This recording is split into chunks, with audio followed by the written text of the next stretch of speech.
Let's imagine that you have a venture capitalist that is interested in funding your company. Now it's time to figure out how much of the company a venture capitalist will want for their investment. And so here's a formula for the general valuation method. That is venture capitalist investment times a multiple divided by year 5 profits times a price earnings multiple of a comparable company. As an example, let's say a company needs $500,000 of venture capital money, and the company is anticipating profits of $650,000. The venture capitalist wants an investment multiple of 5 times, and the price earnings multiple of a similar company is 12. Plugging everything into the formula gives us 32%, which means the company would have to give up 32% ownership for those funds. There is a step-by-step guide in the book in figure 12.1, so make sure that you refer back to that. There is one industry where valuation process is different, and that is when one is trying to put value on an internet company. For early stage internet companies, the qualitative portion of due diligence carries more weight than in other evaluations. An example of this would be Facebook purchasing WhatsApp. When they purchased WhatsApp, the company lost $138 million in 2013, and in 2014 only earned $10 million. So why is it that Facebook purchased WhatsApp? Obviously, they had to know about the possibility of the company losing money. So there were other reasons why they purchased WhatsApp other than profits. And for WhatsApp, for instance, it was the number of customers that Facebook gained, approximately 400,000, many of whom were located outside the United States. But this is to say that when people are putting value on internet companies, they don't look just at profits. They also look at other factors, for example, the management team as well as the talent. So let's say that you have valued your company and you have come to an agreement on the value of the company that you're willing to give up for the funds that you need. Now it's time to think about the deal structure, meaning the terms of the transaction between you and the funding source. Your venture capitalist or whoever is funding you will take a look at the rate of return, timing and form of the return, amount of control that they want to have over your company, and also they will want to have a good idea of what risks are involved. On your side, on the entrepreneur's side, your needs will include the degree and mechanisms of control. So how much are you willing to give up of the control, the amount of financing that you need, and what are the objectives of the firm? Both the funds provider and you, the entrepreneur, should be comfortable with the final deal structure. So if, for example, the venture capitalist wants to be really active or act on an advisory capacity, but you're not willing to let them have that much control, this is something that is not going to be easy to live with. So just make sure that there is a good understanding and there is a good fit for both parties involved. Now, let's say that your company has done amazing and now it's time to go public, or you want to go public because you want to raise some funds. To be clear, going public means offering and selling part of the company to the public. Going public has many advantages, the main one being that it makes it easier for you to raise additional capital, and also it increases the liquidity of the company, which in turn increases the valuation. However, there are also disadvantages, one of them being public exposure and potential loss of control, because making decisions in front of the public is more difficult. And also, you lose some flexibility, and lastly, it's expensive. So when to decide to go public? The Two most critical issues in a public offering are timing of the offering and the procedure. For this, you would need to seek advice from financial advisors and other entrepreneurs familiar with the decision-making process in timing and the procedure. For timing, some of the factors you'll want to consider are: is the company large enough? What is the amount of company earnings and how strong is the financial performance? How are the market conditions? How urgently do I need the money? And as an owner, what do I need and what do I want? And is going public going to get me there? In order to go public, you'll need to fill out a registration statement. That is a legal document that you would need to file with the Securities and Exchange Commission before you could sell stock to the public. The purpose of this statement is to provide investors with the information that they need in order to make informed decisions and also to protect investors from fraud. The registration statement is divided into two parts. Part one has information about the company, its management team, and the business. And part two contains the company's financial statements. Some other key elements of a registration statement are risk factors as well as the use of proceeds. The registration statement also includes a prospectus, and once the registration statement is filed, the SEC reviews it to make sure that it's complete and accurate. If the SEC is satisfied, then it declares it effective.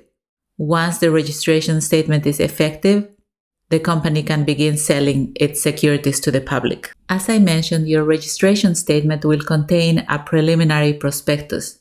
That is called a red herring. It is called a red herring because it contains all of the information that will be in the final prospectus, except for the price of the shares and the number of shares that will be offered.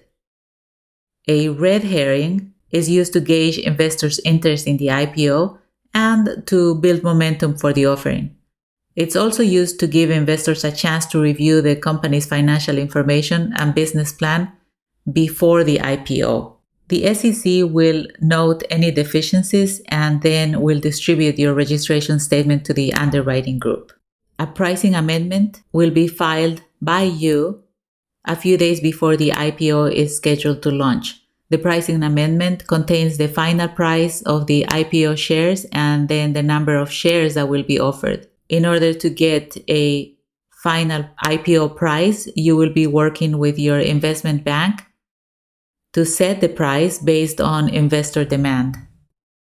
The time between initial filing and the effective date is the waiting period, and that's when the underwriting syndicate is formed. The underwriting syndicate is a group of investment banks that work together to manage an IPO. They are responsible for marketing the IPO to investors, setting the price, and executing it. Usually, it's led by one or two investment banks, and they are known as the lead underwriters. The underwriting syndicate is typically paid a fee by the company for its services, and that fee is typically a percentage of the proceeds from the IPO. The IPO process is complex and it requires the involvement of a number of professionals, including bankers, attorneys, and accountants. When your company considers going public, you should carefully consider your financial resources and your business goals before deciding to go public.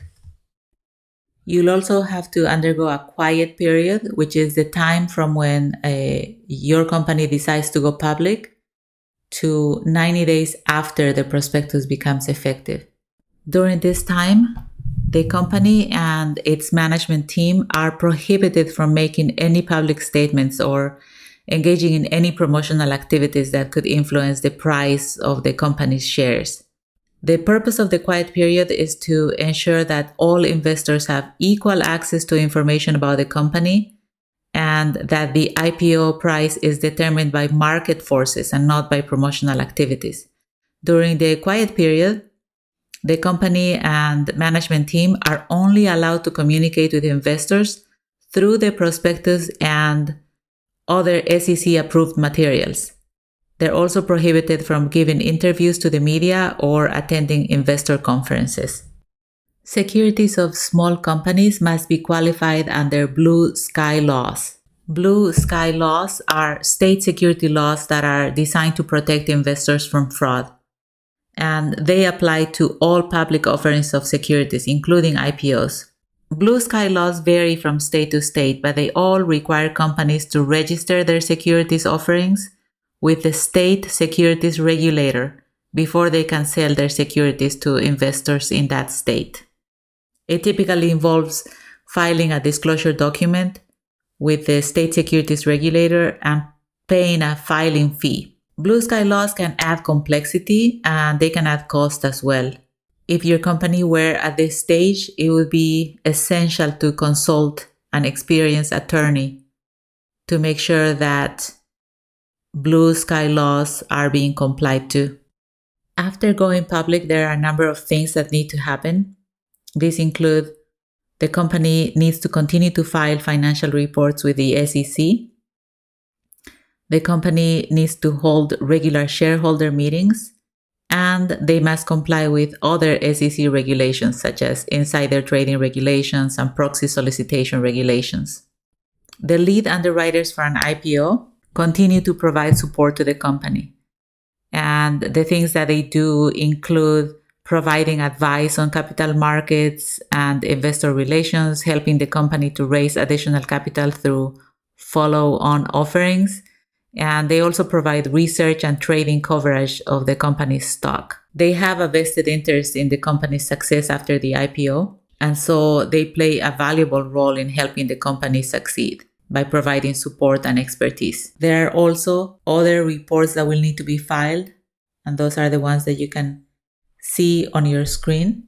From these, I will highlight the quarterly reports on Form 10-Q. These reports must be filed with the SEC within 45 days of the end of each quarter. They include financial statements, a management discussion and analysis, and other information about the company's performance. The annual report on Form 10-K must be filed with the SEC within 90 days of the end of the company's fiscal year, and it includes more detailed financial statements. The current reports on Form 8-K. These reports must be filed within 4 business days of the occurrence of certain events, such as the appointment of a new CEO, the acquisition or sale of a major asset, or the announcement of a major financial transaction. All of these reports are important because they provide investors with information about the company's financial performance, its management team, and its plans for the future. That way, investors can use the information to make informed investment decisions.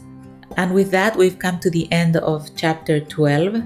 In this chapter, to summarize, we have discussed venture funding. We have also talked about the informal risk capital market, the nature of the venture capital industry, and the decision process, as well as the methods for valuing a company. We have briefly talked about the process of going public. With this chapter, we have completed talking about ways that you have of funding your venture. All right, guys, if you have any questions, as always, don't hesitate to let me know. Until next time, bye.